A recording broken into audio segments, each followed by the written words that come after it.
can't hide anything. It's the most sold sex tape of all time. Like, it's the biggest and the best one. I can't do anything about it, and I didn't try. How does 16 and Pregnant come around? I felt like I was in jail doing that show. If there was anything you could do differently while filming that show, what would it be? I never said that I'm glamorizing teen pregnancy. I never said people need to go out and become pregnant. You've seen her on Teen Mom, you've read the headlines, but you've never heard Farrah Abraham like this. No filters, no scripts, just the truth. Farrah, welcome to Locked In. Thanks so much for coming on the show. We got you hooked up with that woo energy right now. Yeah, I'm all about this woo energy. Woo! Love it. Go Ric Flair.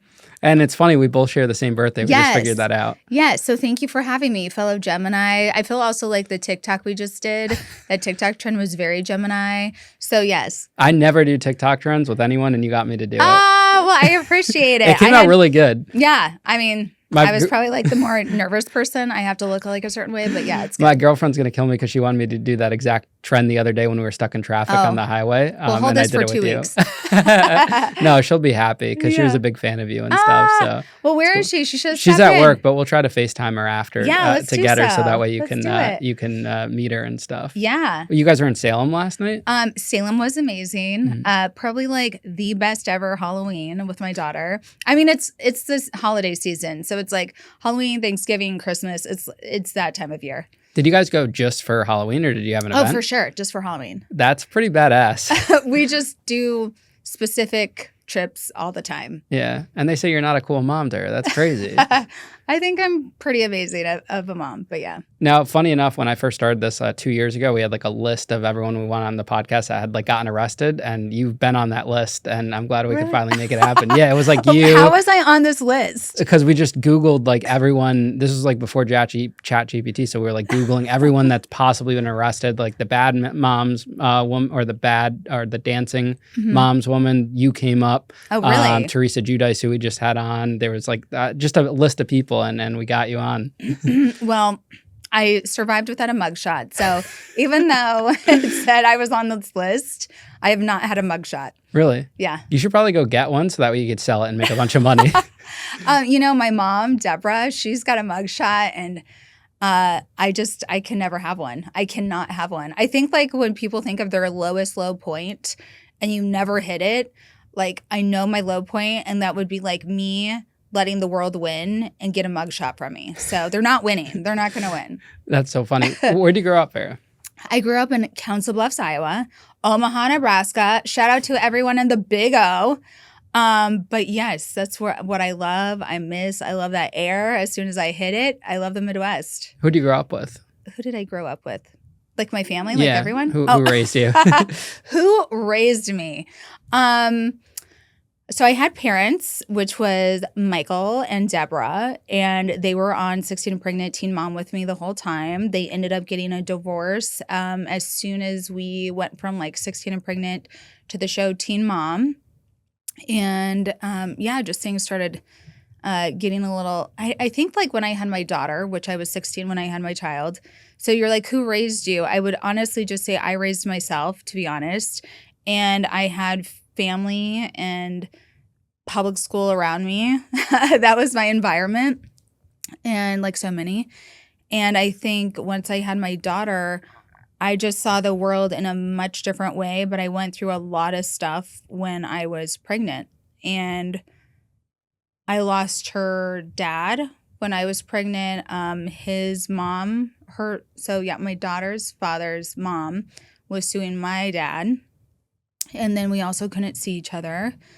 So it was just a lot of, I think I looked at adults as very immature when I was growing up, and untrustworthy, unhelpful, and sabotaging.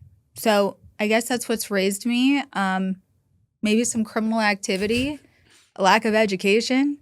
And then once that continued and I had my daughter, I just kind of started saying no. So when my mom hit me, I called the cops for the first time. I didn't really have the gumption or the nerve or the strength to stand up to stop abuse before 16.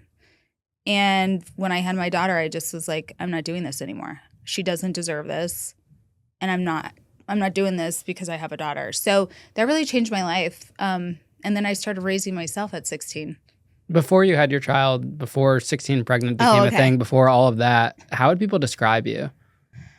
You know, I had this wonderful conversation with someone in like a 3-hour ride before I got here. And Matty Ice. yes, shout out. And something was really brought up in the car. And it was about me in kindergarten, and I was 5. I got in a really big car accident with my mom, my grandma, my sister, and me. And to answer how people would describe me is after that car accident, it was all over the news. And I think some people relate to news making them famous. I didn't know what fame was. And there was this girl, I know her specific name. I don't want to give shout outs to people, but she, before I got in this car accident, said, "You're going to be famous one day." Then I got in the car accident. It felt like I was famous because we all survived, and there was helicopters, and it was like in a really crazy ditch. And it felt like fame. That was like the first thing of fame, because it's like teachers, all these kids, everyone's looking at me. And I still just didn't understand the fame thing, but I felt like the news and that accident gave me like the first understanding of, oh, like TV, everybody knows you.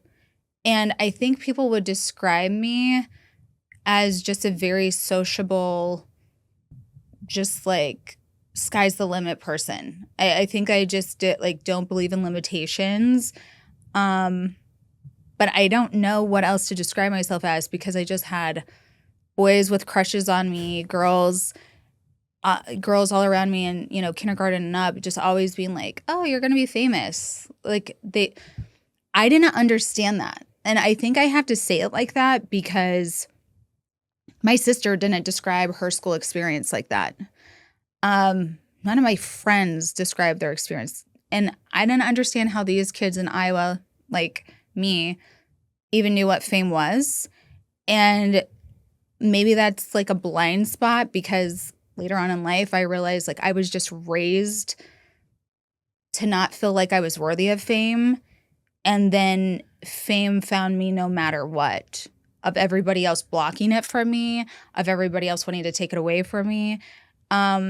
So I think they just think like I just am, like they just describe me as that person's going to be famous. She's friends with everyone and she's limitless. And I think that's what I got out of my life so far. What was your favorite memory from high school before you got pregnant? I got to say, like, I'm sorry, one of my favorite memories, even with being pregnant, was bringing a camera crew to that high school and shaking everyone up. They freaking needed it. That's one of my favorite things, though. And then before that, man, I have so many good memories before I had my daughter. I lived a really full life before my child. Like, to what extent? Like, what kind of favorite memory? Because I got so many. Just the best, the one that sticks out the most. I wrote about it in my book. I don't know if this is going to be a good thing or a bad thing. One night that I really remember that was such a happy, amazing night, and it almost could like make me cry too. But her dad came and rescued me from my second prom, and we were just getting back at each other. And so I went to prom with someone else this year. And so I just was like, "Come pick me up. I'm tired of being, immature." And he came, drove out there, picked me up, and then he took me to a gay club downtown, and we danced our asses off. And we literally had the most fun we've ever had, like, in so long. And I think it's like we only existed, and it was like, I don't know, it was just so much fun. And I think like when you have that like bell jar moment with someone where it's just you and someone else and it feels like a jar and you're just dancing and you're having the best time, that's a moment you will never forget. So that's one of my best times in a gay club after prom. What was your worst memory? Oh God, my worst memory in high school or what? Childhood, high school.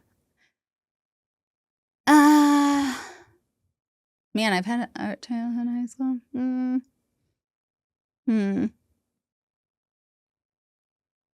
I mean, I think like it impacted many people. It's not just me, but I think like hearing and getting a call that like people died in your high school.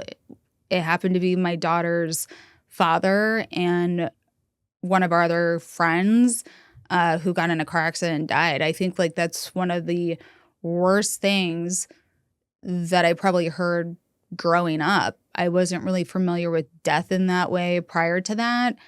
And yeah, it impacted a lot of people, that car accident and that death. So that was like our first experience of death as like a community. Going online without ExpressVPN is like not closing the door when you use the bathroom.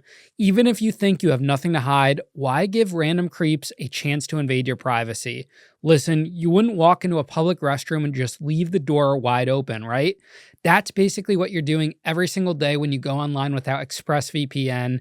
Here's the deal. Your internet provider can literally see every website you visit, and in the US, they can sell that data to advertisers. They're basically spying on you and cashing out. That's why I use ExpressVPN, because I actually like to keep my business, well, my business. When I travel, film, or jump on Wi-Fi at random spots, I don't want to wonder if someone's snooping on my info or tracking what I'm doing. ExpressVPN encrypts 100% of my traffic, so no one, not my ISP, not hackers, not even that sketchy guy at Starbucks, yes, we all know that one guy, can see what I'm up to. It's super easy, one click, and boom, you're protected. Works on your phone, laptop, tablet, whatever you're using. They even have Identity Defender, which removes your data from sketchy data brokers, alerts you if it ends up on the dark web, and even covers you for up to $1 million if your identity gets stolen. It's rated #1 by tech sites like CNET and The Verge, but honestly, you'll know why the second you use it, because it's fast, it's clean, and it works. So don't wait. Secure your online data today by visiting expressvpn.com/lockedin. That's expressvpn.com/lockedin to get up to 4 extra months free. That's expressvpn.com/lockedin, because when it comes to your privacy, you close that damn door. Do you ever think about how life would be differently and how she would have been raised differently had he survived and didn't die that day? Yeah.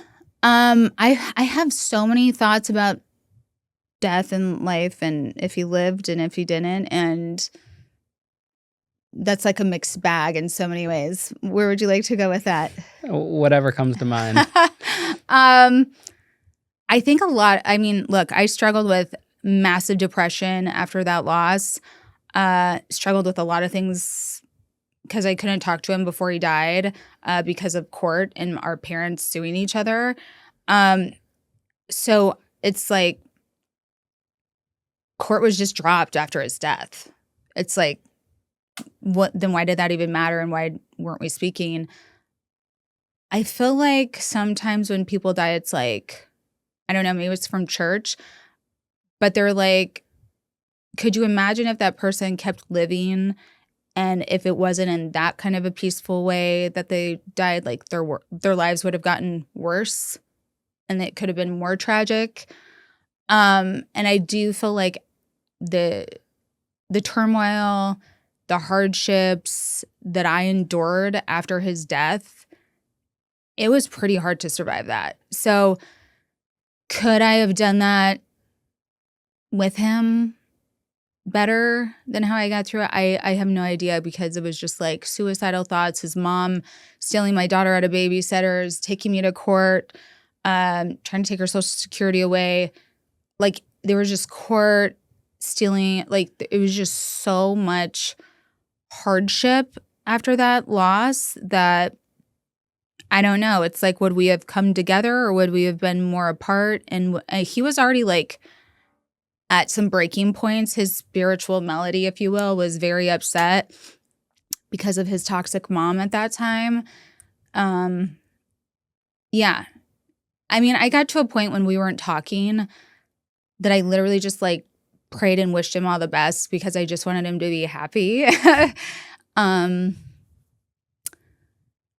So yeah, I can't say like, oh, I wish someone was here. The only way that I say that I wish he was here is like, oh my God, I wish he was here to see Sophia, da da da da da da da da.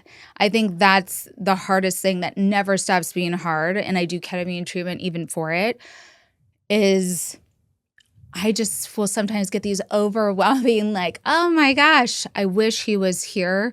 Whether it was on her 16th birthday, or if it's us just like moving away, or if it's like, oh my God, I just don't speak to my parents anymore. I'd love to share this with you. Like, there will be always those moments because I have a child with him. How does 16 and pregnant come around? Oh my gosh. Well, I got pregnant. I was in a modeling like coaching program, and that was for 6 months. At the tail end of that 6 months modeling program, I was doing a whole bunch of work. But my coach had asked me, oh no, my coach was like, she was getting ready for her graduation. Sorry, I was trying to like put myself in the mindset. She was getting ready for her graduations of this program. And I said, hey, I'm pregnant and I still want to do something with this, even though I can't do like all the other modeling work, and I'm starting to show and like she knew that basically I felt like a failure because no one else in my life supported me. Everybody looked down on me at that time. I'm like, I need a drink. I'm like, I need to not cry right now. Hold on.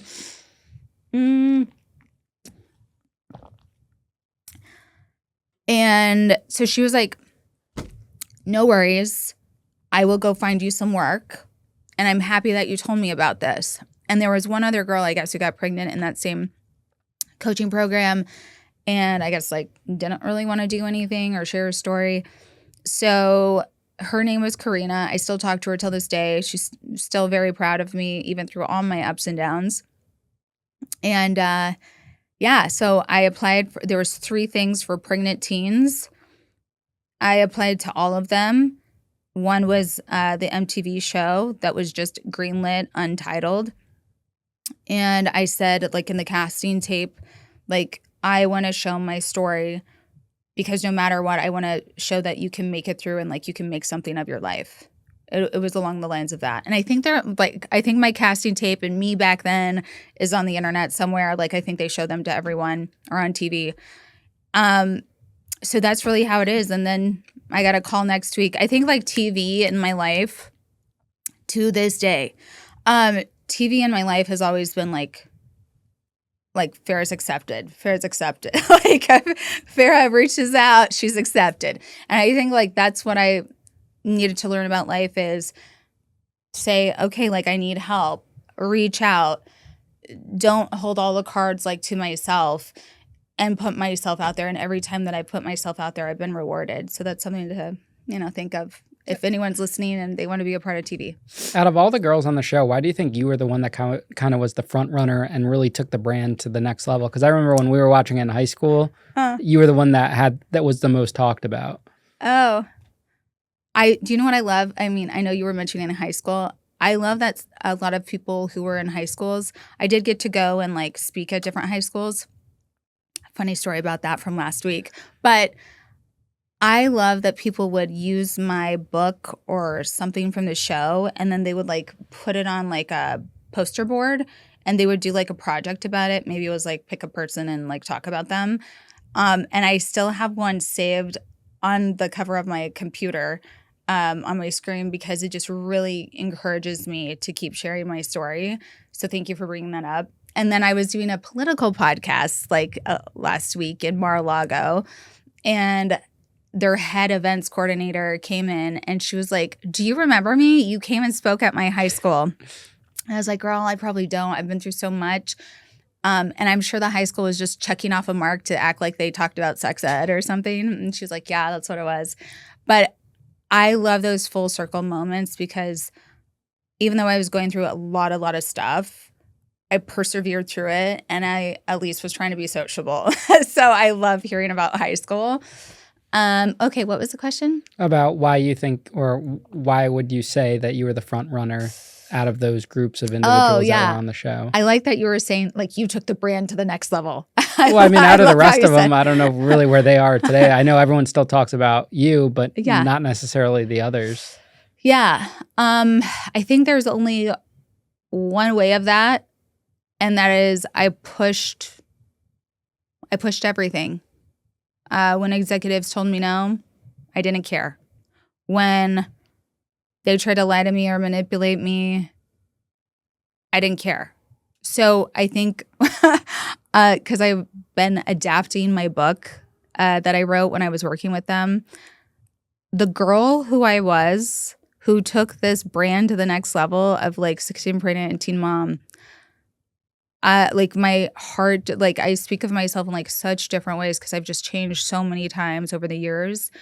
The woman who I've been reading about, rereading about, like it's like my best friend, and I wrote it. But that girl was fearless. And over the course of my life, you know, crime happens, people attack you, really scary things happen. And I kind of lost like that fearlessness. And then I went to a trauma center and then gained back my fearlessness and popped out crazy for 2025. And I'm happy to be where I'm at. But rereading that book, my teenage dream ended over and over again. When I was reading some of the, I was like, oh my God, I seriously put this in a book and everyone who I worked with could read what I thought about them. And that's crazy. And I think like that's the reality of it is production is not friends. Production is work. Like I have you in my house, we're filming and then compartmentalize filming and work. And then I have to like talk about our day and then we're just hanging out. And I think maybe because I don't know, envisioned myself growing up and being away from my family, I also just kind of envisioned myself growing out of the production team that I worked in and going and doing it better somehow. And now I do. So I think that's what takes 16 and pregnant and teen mom to the next level, full speed. I wasn't worried about being best friends. I wanted the best for everyone. And I got the best for everyone. Even if they hated me, sabotaged me, made me out to be a bad person, I just looked at the bigger picture.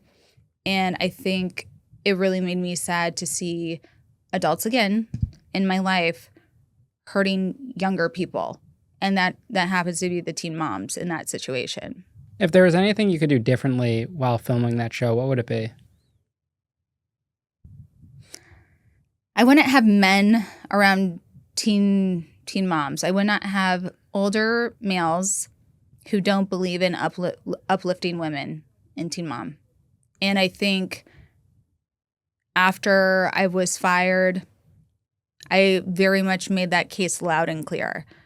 And to the point of, if you don't want to support me, but you want to take from me, you shouldn't be doing what you're doing. And I know what you're doing. And they ended up actually giving me the trauma program. And I think that literally changed some of their lives so that they knew to give back to the other women. And I see it. And they've invited me to things. And I think now they know to invest in what they take from. And like, it's just really sad where some of my cast members have just ended up. Sad to me, maybe not to them. Maybe they're just living La Vida Loca in Lost Land. But I know what life really is. And many of us don't unjail ourselves. Like it felt like I was in jail doing that show. Many of us don't release ourselves to go live a free life. And they stay there. And that's sadly where some of them are. Do you think that there came you described it like being in jail. Do you think there came a certain point where you couldn't walk away from it even if you wanted to?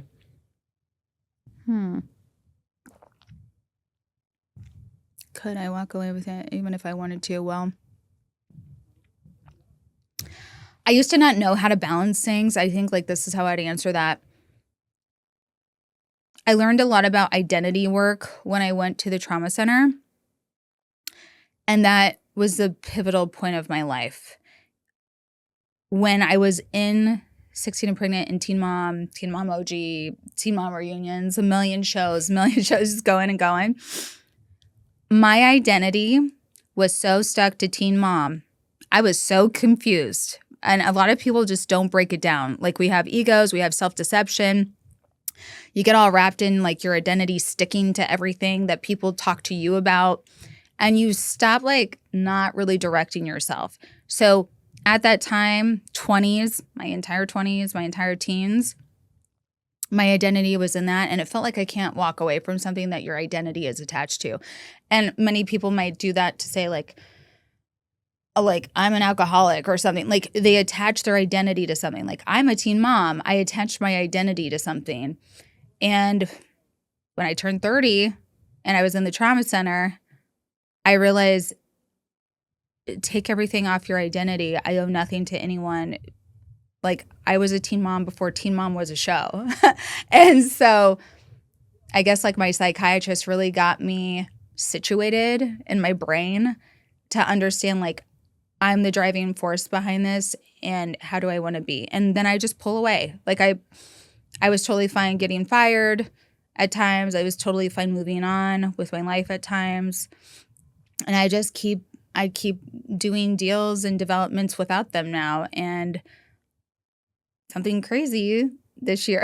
I don't want to talk too much about what's really going on right now because there's some amazing projects that are coming up.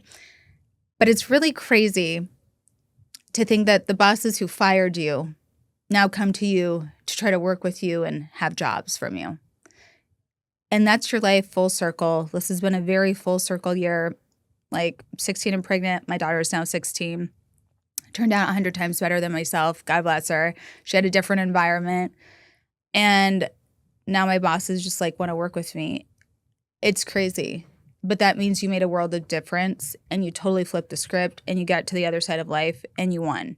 So I'm very grateful to be where I'm at. This episode is brought to you by Prize Picks. You and I make decisions every day, but on Prize Picks, being right can actually get you paid.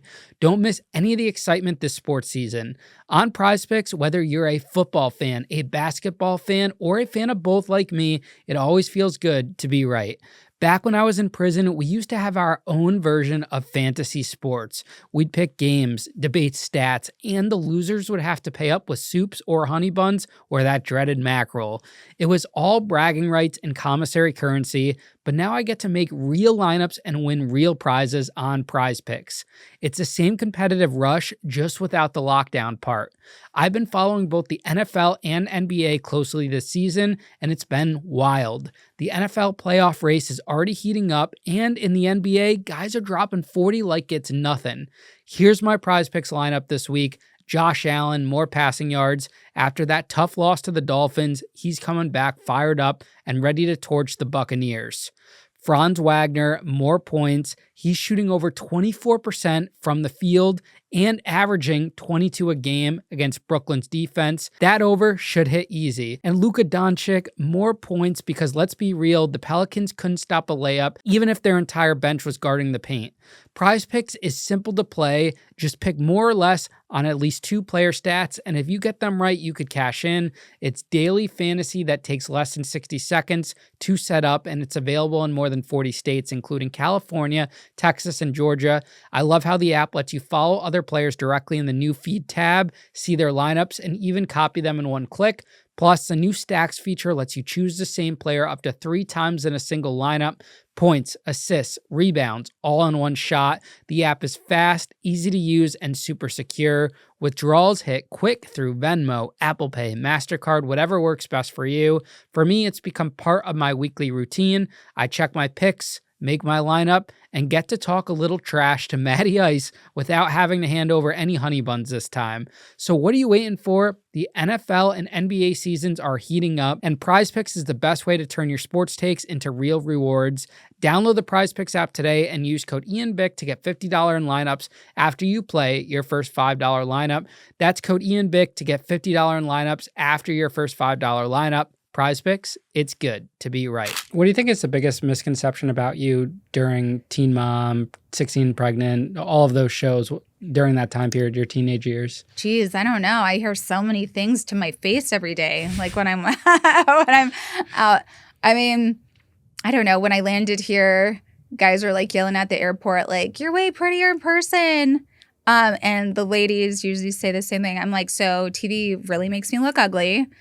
I think I will say this.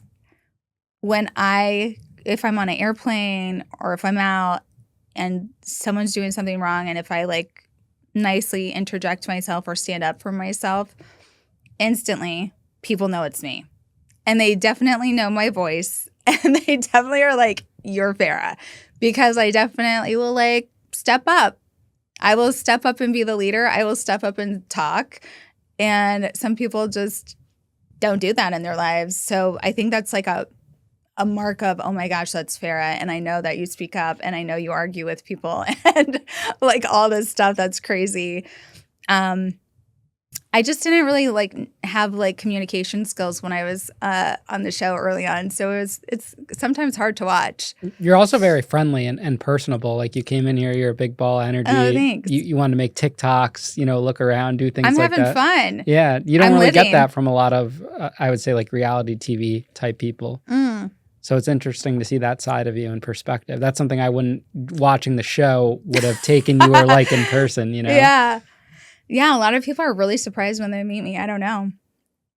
Why did you get fired from Teen Mom? I got fired. Look, it's not going to be the same answer that you would probably give back to me. I got fired for political reasons. And a lot of people are uncomfortable talking about politics. But full circle here, Farrah's on top. And I got to say, I had a lot of my male friends this year, especially when Charlie Kirk died. Sorry, shout out to that whole situation. That's awful. But I happened to be in a news studio when that occurred, by the way. So it wasn't like me even trying to talk about politics or trying to be involved in that. But that was shocking to me because I was actually looking forward to like working with them. And then that happened. My guy friend sent me like a screen grab of one of my producers who did fire me the last time. And it was like a whole list of people like he didn't want to live anymore, all this stuff.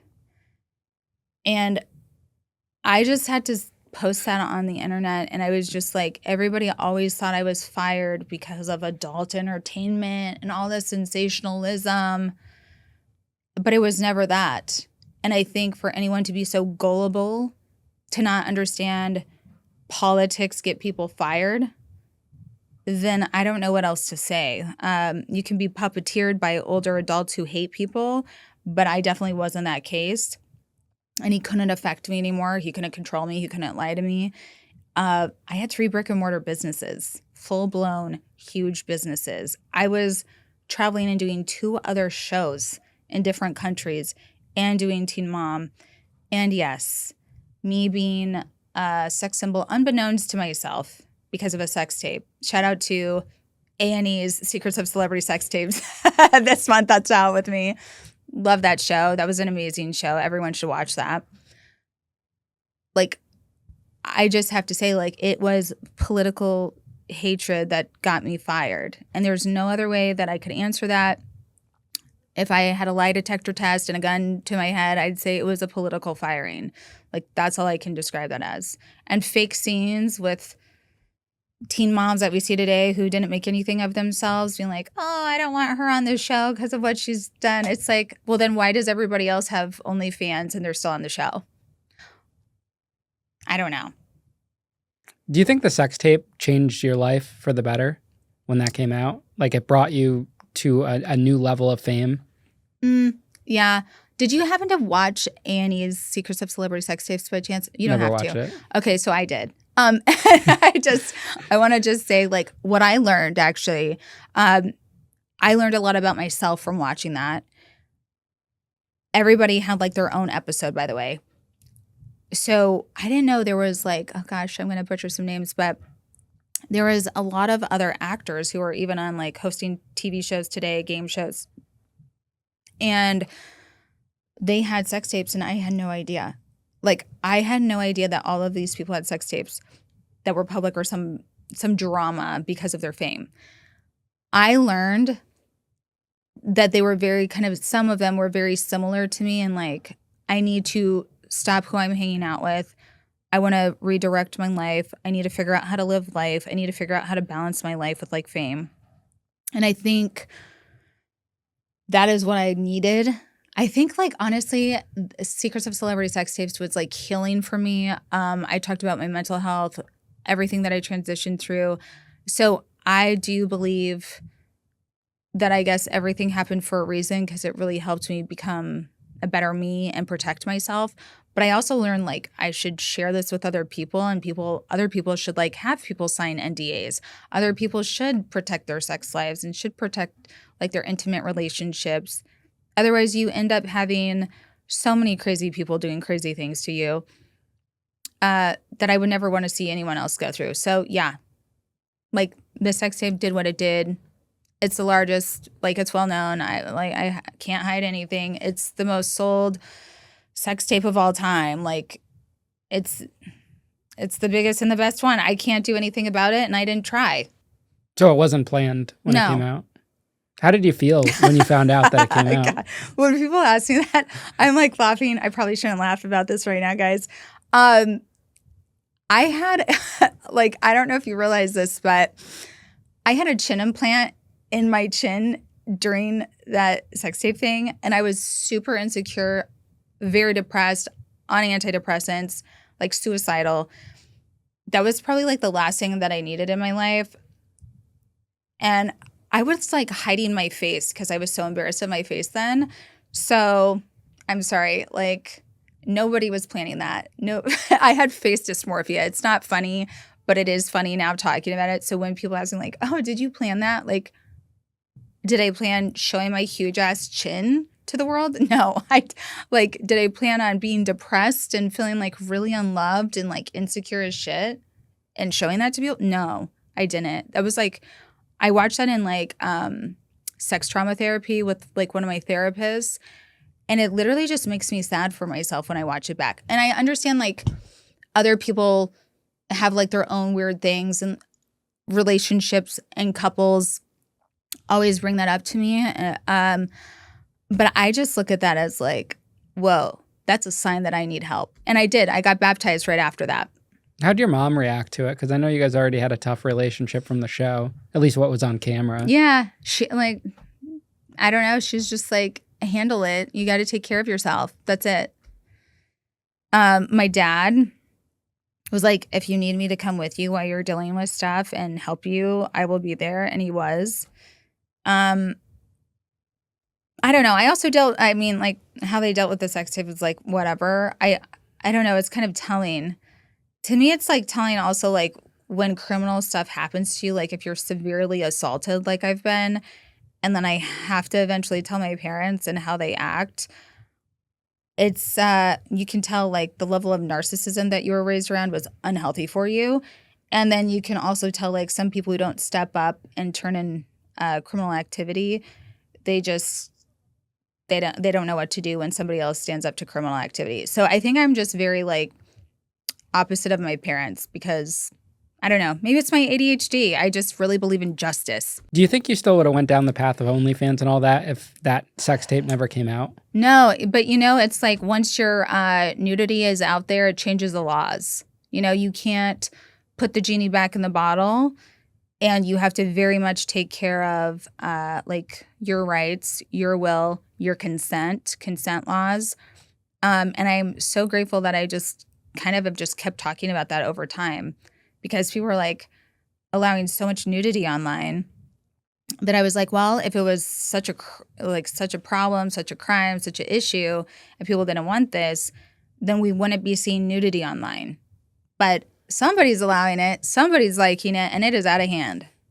And then now we've just started having lots of laws that would, even in searches, just block stuff out.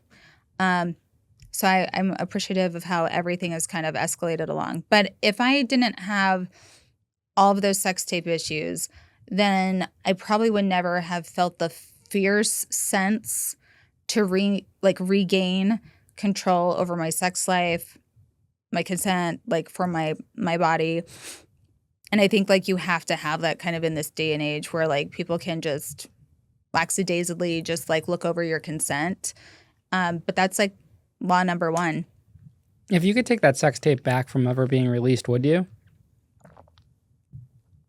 I don't live my life in regrets, so no. What happens after I mean, that? I'm like, it's like, could I also take back like my daughter's father dying? Should I take back, it's like, no, I lived a life and I persevered through it. And I'm really grateful for those learning lessons. It's really turned me into the businesswoman that I am today. How did life change for you after it got released? I know you said you had other businesses. Was business affected by it? What did new opportunities come up?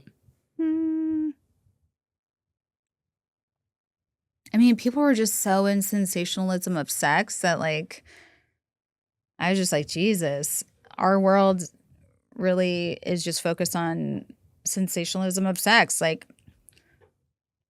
I mean, look, I was booking clubs and I was booking expos and I was booking speaking things. I think I just again had a drive anyways to like monetize and make money out of me showing up.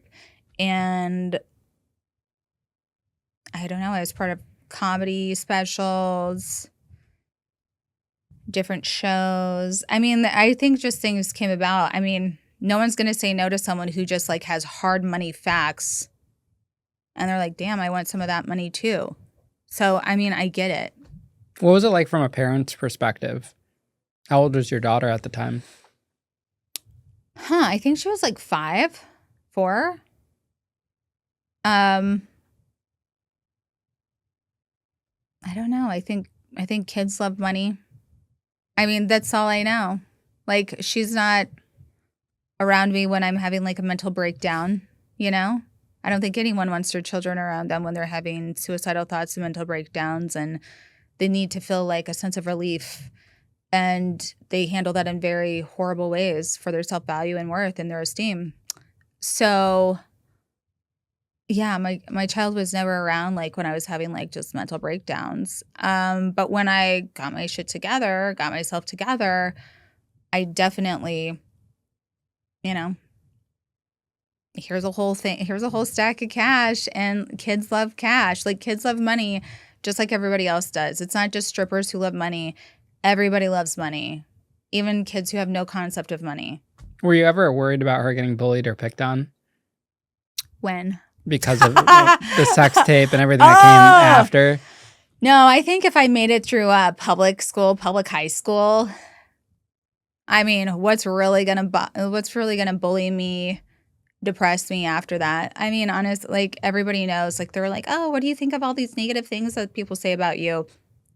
Or even in person. I just had like one, I don't know, when I was at the AVNs and I won an award, and like all of the porn stars that year just kind of like booed me for winning. And I actually just like blacked it out. I actually didn't even care, but I mixed alcohol and antidepressants that day. I have to say, I really do not care. And it's not because I'm narcissistic. It's not because of anything like that. I do not care about random things on the internet. I do not care about random people in an audience. I really, really, really, though, need to care about what's going on with me. And I think like my psychiatrist has just always been like that. Like, who do you spend the most time with? Yourself. And I think that just plays a part into like, what are these people saying about me? Like, they don't pay my bills. They don't know the court things that I'm going through. They don't fight my battles. So I don't know. Is it really bullying, or is it just like people who are confused and unhappy and they don't know what they're doing still, What about your daughter? Do you feel like people bully her because of you? They probably have definitely bullied her because of me, but like, they bullied her over her eyebrows before I did anything, I think like I don't know why, but people like really hate on children, and that is disturbing in so many levels to me. Again, like, after I had my child, I just felt like I saw the world in a much different way. So I always like innately am just like, I know that I need to protect her because people like hate children, and that is sad. That is really sad to see. But you know what? These people probably grew up and were just tortured as children, and then they just have to transfer the trauma. But I just don't believe like allowing my child to even be affected by that. During those peak teen mom and 16 pregnant years, did you ever struggle with alcohol or drugs at all? I sure did. I'm sure with the most of them. What kind of drugs and alcohol? You're like, oh, would you like to jog my memory? I think, I don't know. I've definitely had people roofing my drinks, and that's a bad thing. I think more people need to go to jail for that. Like Cokes around. I feel like that's the bigger one for myself. I just never believed in black market, off market stuff. I'm like, we live in a world with doctors. I can just go call for something. So I don't really I don't trust like random things. I don't know. I'm just kind of like my own prescribed medications and alcohol. Were you drinking under 21? Oh, for sure. Oh my God. This is why I hated being on the show. I was a queen. I was a queen of fake IDs. And I couldn't have any more fake IDs after 16 because of the show. And it was just like, these people suck. But I had so much fun. Do you feel like the networks and the TV producers kind of let a lot of things slide because you were a star of the show?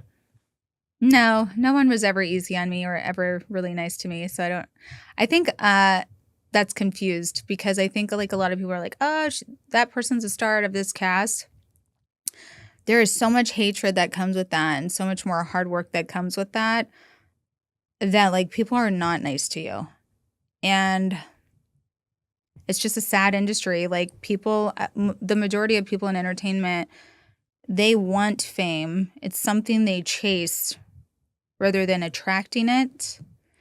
And when you're just like living it and you're doing better than them, they hate it by every means. Like the whole production staff would be against me and, trying to help this boring other talent be something more so that they're likable and work on their marketing scheme and all of this other stuff.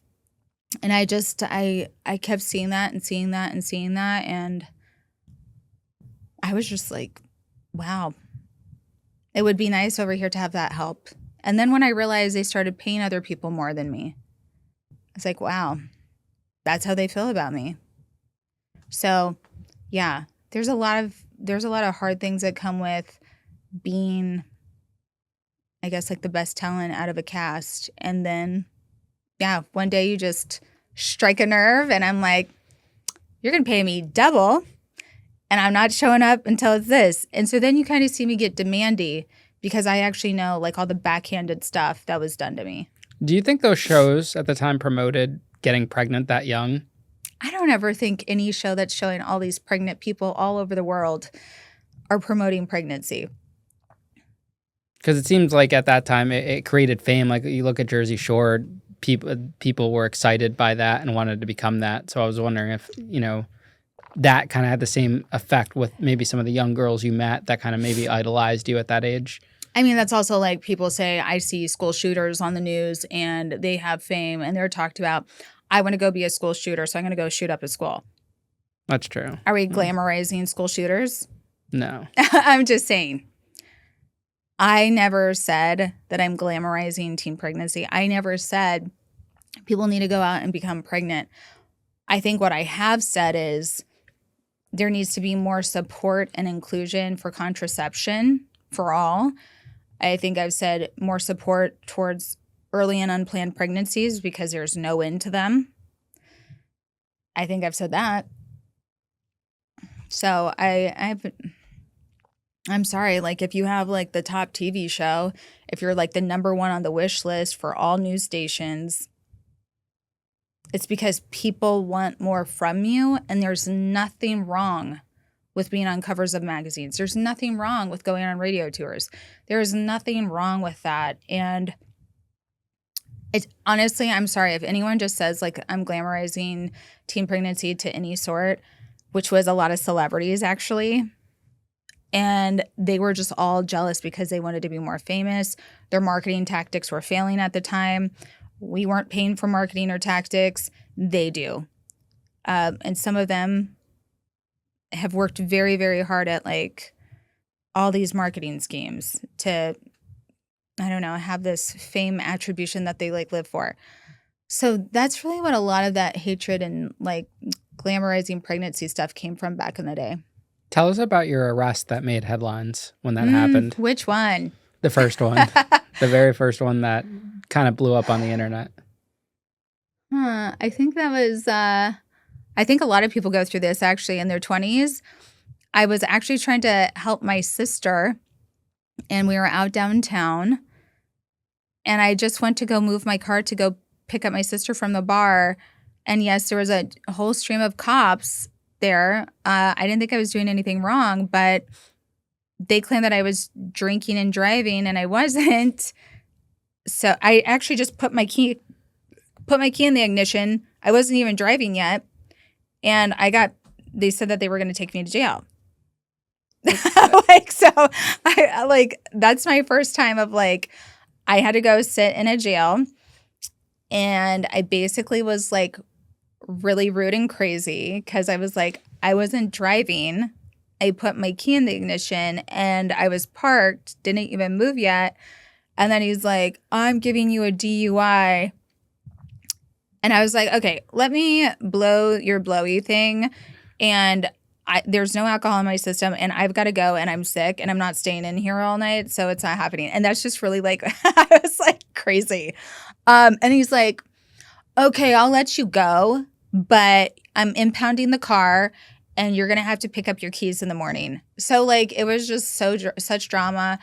And then I was calling my sister. She didn't care. Then she lied to my family. And I think like that's when I stopped hanging out with my sister. That was the first time of like jail, fines, screwed upness. And I had to have a breathalyzer thing on my car for like 3 months after that. Like they were just, it was a lot of drama. Didn't you blow into the blower though? Yeah.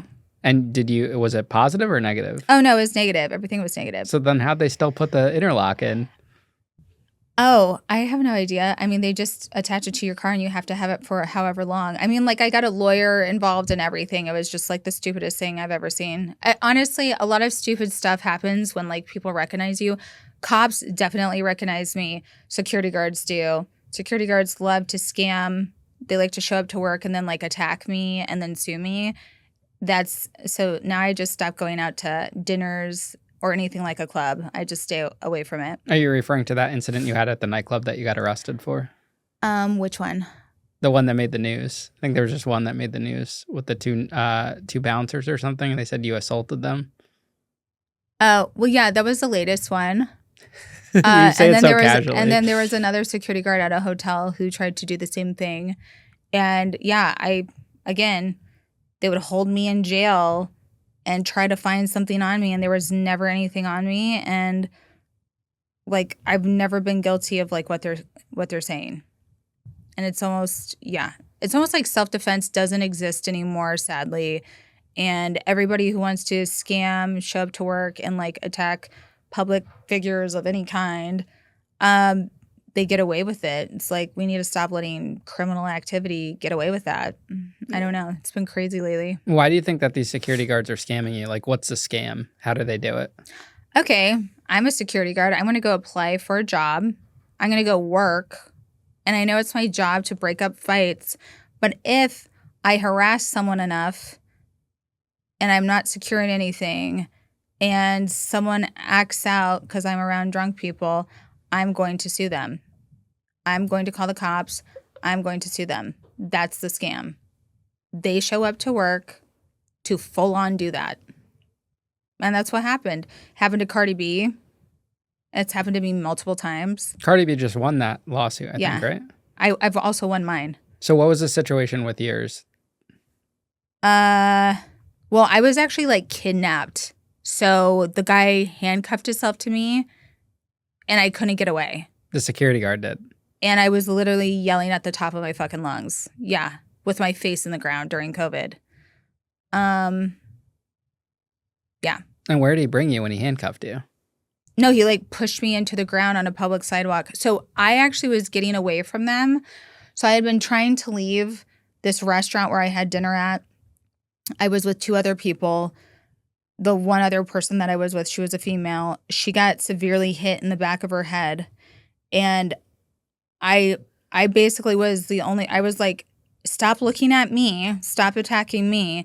This is the problem. She's been standing by my property. She will not leave.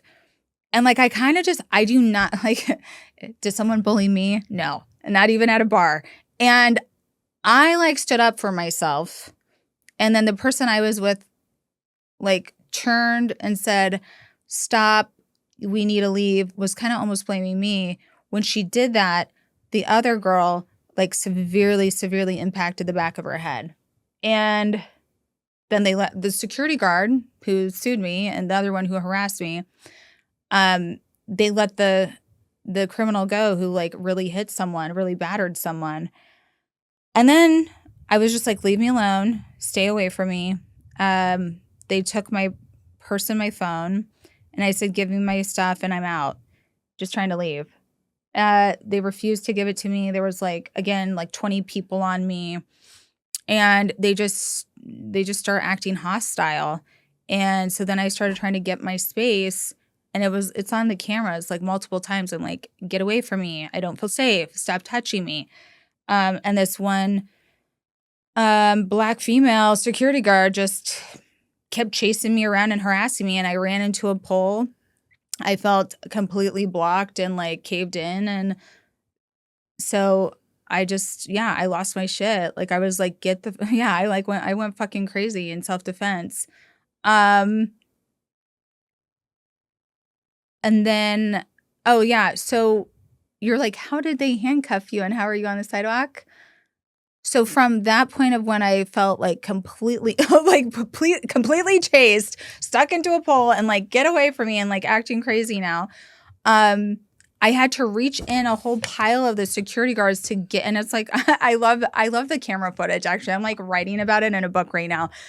And I reach in between all of them, and you just see me like on camera, being like, I got my stuff out of all your guys' hands. And then I'm like, okay, take me downstairs. I need to leave. And then they were still reluctant. They were still fucking handsy and crazy with me. And I told the other two in my party, I'm like, I'm going to meet you outside. I cannot, like, these people are crazy. I cannot do this anymore. So I stayed at one side of the elevator. They stay on their side. Everything's Gucci. Like, they know, like, what they did was wrong. They gave me my space. And I thought I could go wait outside and wait for my friend after she calls the police and does what she needs to deal with because of her head. I'm over there. I wait completely off property, just standing by. The other guy in my party is standing with me. And then all of a sudden, he's like, we need to run. We need to run. And I was like, I cannot leave the girl who I brought here. And so they took that opportunity by me being off property, and he cuffed himself to me and then pushed me on the ground and like literally hurt my shoulder cuff so hard, like yanking that thing back. I mean, I couldn't feel my arm for like, I don't know if it was like 2 months. I had to do physical therapy. I literally almost felt like I broke a bone or broke the cuff or whatever it was. And I had just bruises and scratches all over me. Like, you know, I didn't even know the guy's name, which is a crazy thing. And I just went on to like black out the whole experience. But because I have these amazing fans and the gift of TV, a lady saw that all over the news and she turned that guy in. She gave me his ID. She gave me everything. Said he was a woman abuser, had multiple charges. He illegally had handcuffs. My security, my personal security, checked him out, looked at all of his background, did everything for me. And he actually ran from my lawyer for 3 years. So, like, I just started charging him. What do you think his goal was that night? I don't know woman abusers' goals, but they're like some of the weakest people I've ever witnessed. And I think, like, if you have to be a man and hurt women, you need to go take some time for yourself. That's for sure. And just admit your wrongs. Like, and I'd say the same for a woman. If a woman is, hating on men and you're a man hater, like, you need to go take some time away from people. I highly wouldn't advise taking a security job to scam people and to hurt people, though. Like, and I think, like, that's where we need to be true with ourselves here. do you want the job and do a good job? Or are you doing it for other reasons because you hate people? And I think like where we are in society of 2025, it's like, do you like humankind or do you just like not like humans? And I have to say it like that because what are we doing here, people? And I just want nothing to do with it. And that's why I guess I love life. I'm living life and I like humans and I like children and I like making the economy go round. So like I'm cool with anything. I could play any job position. I could do anything. But also when I need to recharge my people battery, I just, revert to writing and staying at home. When you had incidents like this and you had arrests, do you think it hurt your businesses and your public figure, or do you think it helped? Honestly, every time I've been attacked, it's actually been of help. Yeah. So when I've gone to like the MTV Awards the next day, just the carpet went crazy. If I got out of the jail, whatever, like my bosses were calling me and like, let me get you to a trauma center. Like, I don't know. I think like all these people trying to like hurt someone has just benefited me. I think like that's the beauty of life. Like if you can just take any bad situation and go higher from it, like you're winning. So I don't really, I don't want to egg anyone on here to attack me, but I'm pretty like proofed of any BS now. Like I literally will not put myself in any bad situations at any time anymore. Like I will never be someone's wing woman ever again. I will never just go out to a dinner with random people. Like I just don't do those things anymore. How do these trauma centers work? Is it like a rehab? Is it an inpatient or? Some people go there for rehabilitation and like, I guess that's total rehabilitation. Like some people, like I saw, came there and like couldn't walk. And then by the end of me and my graduation, they were walking, running. I was like, God bless. I guess they were like found dead from doing like drugs and then like lived. So yeah, but I do have to say like, whether you did a crime or didn't do a crime and like you're around all sorts of different people there and whether you're homeless or like you're wealthy, the common thing is at a trauma center is you're trying to overcome every fear that got you to where you are. And if you do that and you get close to your higher power, you will be fearless, you will be your stronger self, and you will go out and you will like change the world once you're out. Unfortunately, a lot of the men who I was there with wanted to continue being homeless, doing crime, wasting my time with their egos. And a lot of the girls too, they just felt like they were the lowest low in society. And they really had a hard time getting back up. And even though it was like their 20th center and their parents kept buying it for them, I'm just more into the mindset of I am so grateful that one of my bosses made a will and a way for this. And I sacrificed a lot to go in there, and I was going to make those 28 days count. And if anything or anyone got in the way of that, I removed them. And I literally used the 12-step principles. Like honestly, if that could be a TV show, that should have been a TV show. And I was like, oh my God, do they use 12-step 28 day centers as like the guide of how they do all these like house reality TV shows? And I think they do. But it's like, how do you make it out alive of this center that's filled with everybody like trying to recover? And then like you have no phone, you have no lawyer, you have no family, you have no phone a friend. And you're like, do these 12 principles work? Because I'm going to work them. And if I make it out better here, like it's good. And I just had everyone testing me in every possible way. And I just kept it simple. And some of the people who worked there had to get removed. Some of the patients who were wasting time had to get removed. And I really overcame my trigger points. I came out strong as ever. And I think like that's, I don't know. There's so many ways of challenging yourself in life.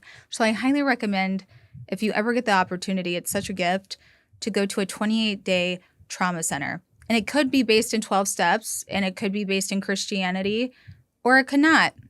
But I have to say, if you take away your higher power, which should be God, if you take away that, what I saw was that some grown men were still suicidal. They were very envious of my happiness and they wanted what I had.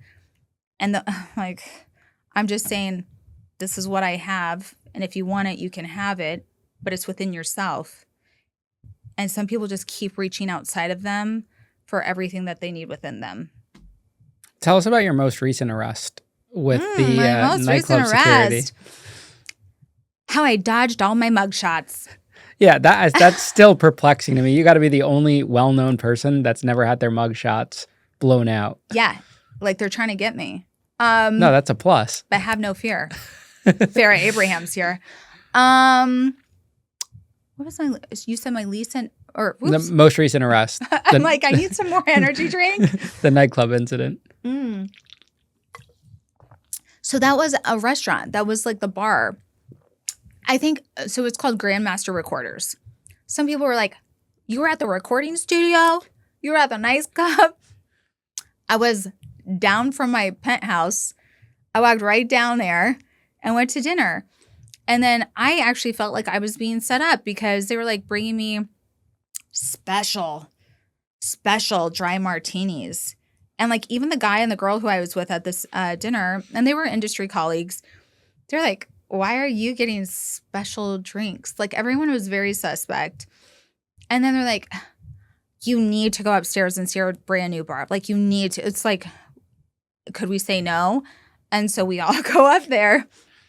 And I was just like, okay, I'm going to go to the bathroom and you guys see this. And then I came back and it's like some crazy lady was positioned in between my two friends and blocking my property and it just popped off. Like it was crazy.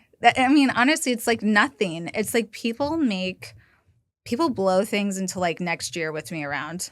Like I see it all the time. So you fought this girl yourself too, or? No, I didn't even have to fight her. She did hit the person who I was with very, very hard, man. I do feel bad. But you have to stand up for yourself. Never turn your back to someone. But how did that lead to you getting arrested that night? I know. Yeah. Did they get the wrong girl? No. I mean, they were all they all wanted to get handsy with Farrah Abraham. That's really all I say. And that's really what my attorney says. Like, I had multiple attorneys. I had a criminal attorney. I had a personal injury attorney. I had the prosecutor of, like, what is it, the city, the state, try to get me. And, like, it was like a hand show. It was just like everybody needed to have their freaking hands all over me. And, like, that's what was so disturbing, to be honest with you.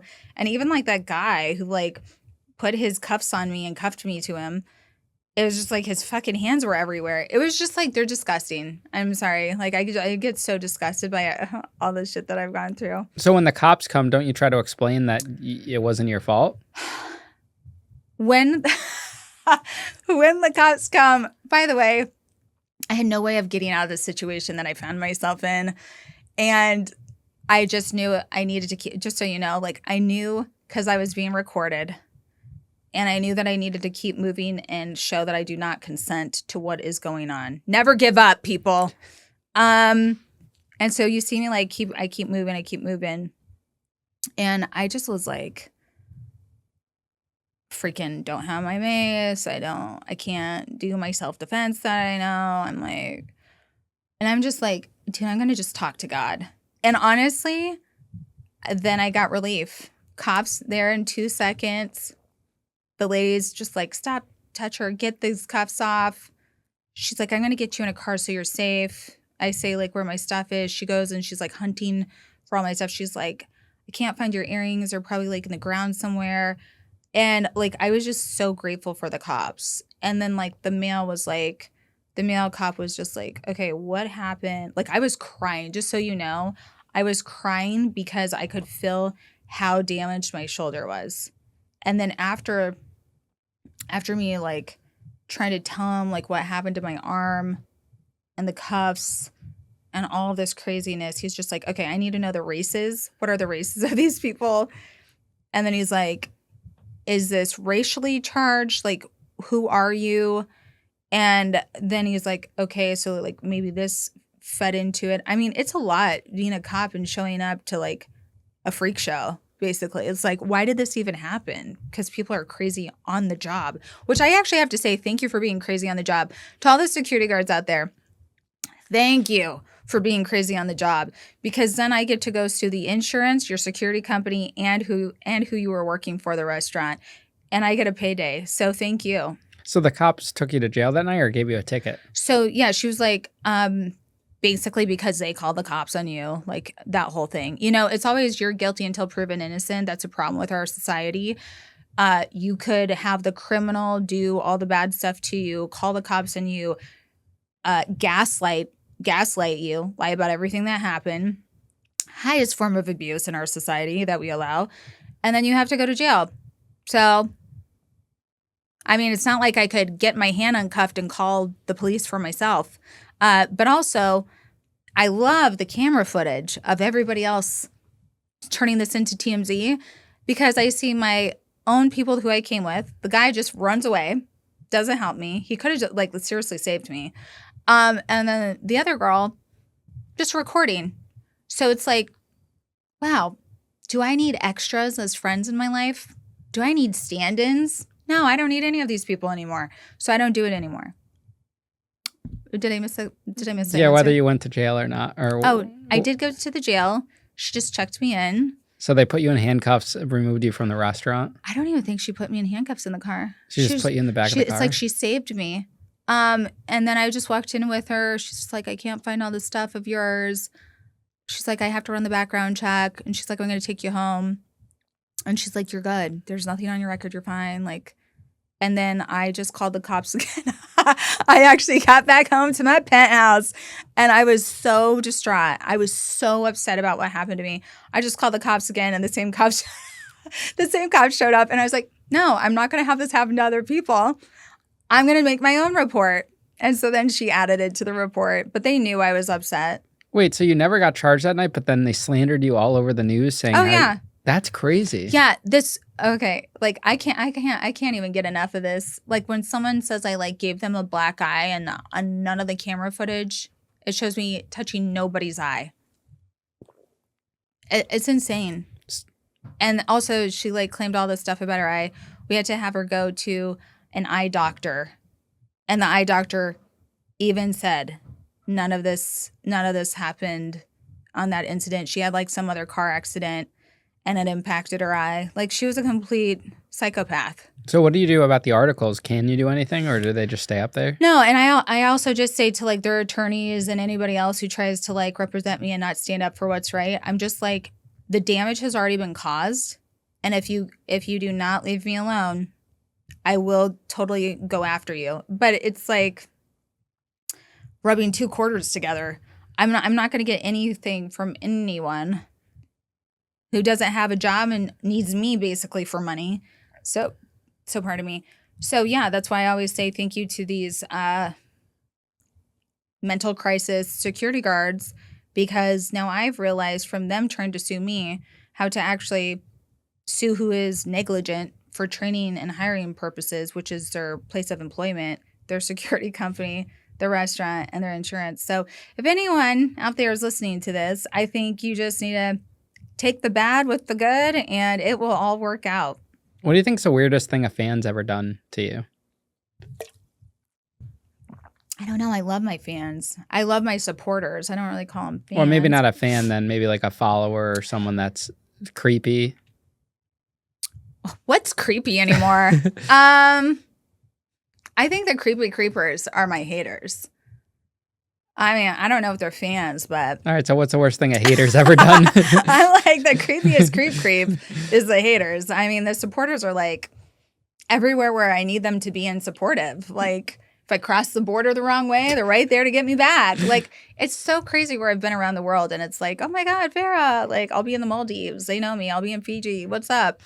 I really appreciate supportive people. And honestly, from seeing this as someone who's been on TV, I really hope that others can support other people who are not on TV as much as you support people who you see on TV, because that is community. That is goodness. That is the kind of stuff we need in the world. And I love that. That's like the gift of what I did get out of TV. The craziest, weirdest things that I've seen of haters. I mean, I don't know if this is going to be crazy for me to say this. Janelle Evans on Teen Mom, like 2 or 3 or 4, 100. Janelle Evans is also on TV. And she is literally has been a hater of me since day one. And I've tried to befriend her at times. And I think like the craziest thing about haters, it's almost like White Girl Interrupted. I don't know if anyone's watched that show. It's like this girl, like, it's just like some weird trippy girl stuff. But I think like if you want to emulate someone so much, but like first hate them and then like befriend them and then try to like change me to manipulate me, I think that is like the freakiest thing about a hater. Like, and even if it's not like a hater for my like cast and TV shows and someone else who's famous, like I've also had like haters come into my stores and like act like they weren't a hater, like talk to me, and they're very nice to me, but it's all fake. Again, it's like some interrupted weird stuff going on. So I think like to the haters in life, if you want to hate someone, then stop watching them, stop buying their stuff, stop trying to meet us in person and hang out with us. I think like that's the freakiest, weirdest, disgusting thing that I've seen. I don't know why. It just freaks me the fuck out. I don't know. I feel like it's like, am I in a horror movie? Like, are we acting like friends and going to stab each other? Like, I don't know. I have no idea. Like, I don't want to talk too much about the weird guy stuff because that's like next level. But like for the girls stuff, it's like very White Girl Interrupted, freaky ass shit. What's something you wish you could tell your teenage self before you ever got pregnant? If you could go back in time and sit across from her. Now, why does it have to be like about pregnancy? Well, it's before you were pregnant. I know. Okay, so it's like before so not pregnant, way before. Yeah, say you're 14 years old. Okay. You're sitting across from your 14-year-old self right now. What advice would you give that person? Doesn't have to be pregnancy advice. It could be life advice. Yeah. I mean, I guess like the best advice I know is don't care about what anyone has to say, think, anyone holding you back, anyone telling you no. Nothing that's around you matters, and you stack on all of your choices and you create your future. So I guess it's like, is anything real around you? And then what do you really want to make real? And that becomes your real life. I think when we're in like adolescence and we gravitate to like the relationships we saw growing up, like a hula hoop, and you're not really living yourself. You're living versions of people at your high school. You're living versions of your parents and other people around you. And you don't really formulate who you are, maybe even until you're 30. And I think like that's critical to know at a very young age because we're peer pressured into feeling like if you're of substance, that you need to go date someone to feel special and needed and worthy and like you're special. Like I just, again, I think like herd mentality, you don't need it and you need to go figure out your own way and create who you want to be. So that's what I would tell my 14-year-old self because I don't know, it gets really hard in high school, making it out alive of high school. What's the most important life lesson you've learned? Man. Throughout all your experiences, and you've experienced a lot in your age. Gosh, I hope I answer this right. Like, the most important life lesson is what you said? Yeah. Man, I've had so many good ones this year. Hold on, I don't want to leave anything out. Um,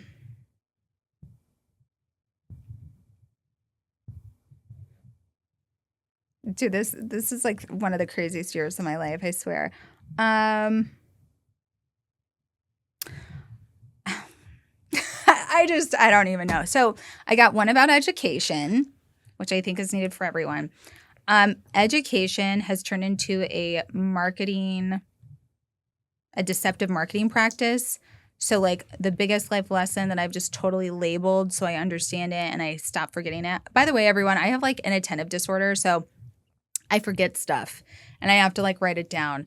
So much so, like, it's like, oh, should I date this kind of a person? Then I know I shouldn't, and then I do. So it's like really bad. It's like a bad thing. But for me, because I'm also like continuing my education, some and other people know like schools can be a scam. Schools don't really set you up for success. But I just have learned like their deceptive marketing practices and how to turn them in. They violate your civil rights, deceptive marketing stuff, and there's like federal funding. And I've had to just turn in my school this year pretty hardcore. And it's because I could finally see this life lesson is like schools basically are a failed business practice that does not have your best interest.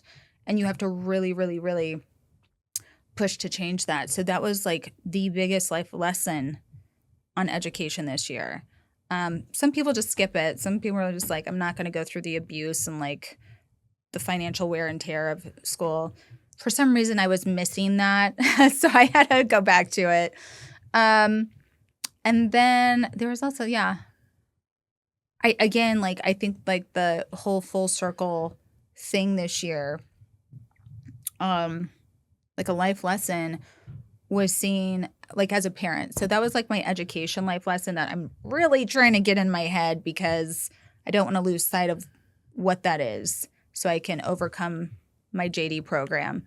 But my parenting life lesson this year is you can literally create generational health by simply changing, not having anything like repeat like history in your parenting journey.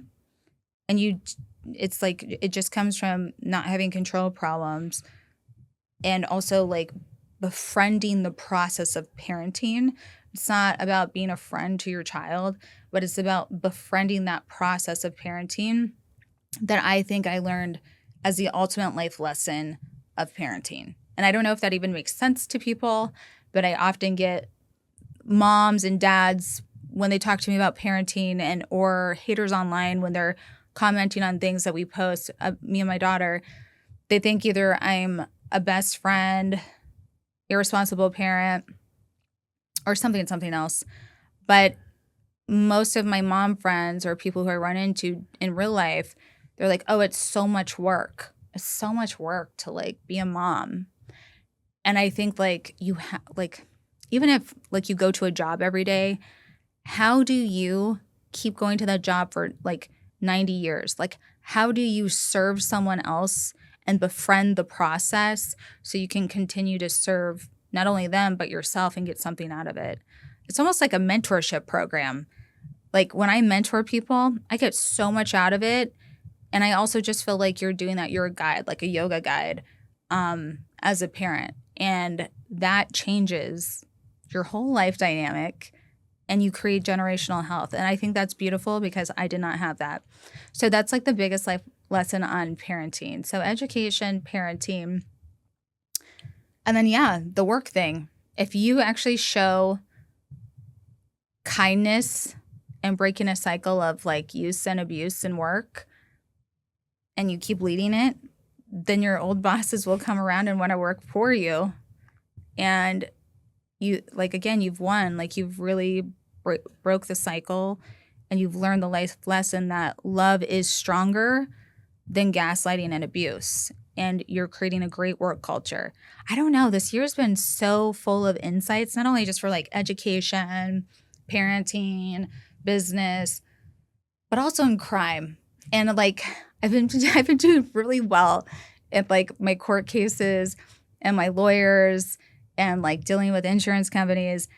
I just am like, whoa, it's like this criminal, like everything with crime and everything with like accidents and everything with like suing people. It's like, it's so like it's like, does our Constitution exist or do we impact our Constitution and it exists? So I think I've just realized how creative you can get in the legal system. And like, yeah, people who kill people can get away with it if you just impact the courtroom in a way, or if you have enough social impact outside and you impact the court, you can get away with it. And I find it weird that we have laws that allow that. So I don't know. It's like it's a really big year, and it's been so much fun to create like new TV shows and next projects with that. So if anyone's looking at 2025 and thinking of life lessons in so many different categories, wow, you should like leave me a message after this. I would totally read this in the comments. That's so cool to like think about, what did we all learn this year? And like life lessons. It's crazy. Well, Farrah, I appreciate you coming on the show today. This was Thanks great. for having me. I hope I'm not missing my airplane right now. No, you're not. We're perfect that time. Like, oh gosh. No. Sorry I had so much to share this year. It's like, whoa, what? No, you did great, and I appreciate you coming out here today. Thank you, fellow Gemini. Thank you, Ian. Of course. Yes, thank you.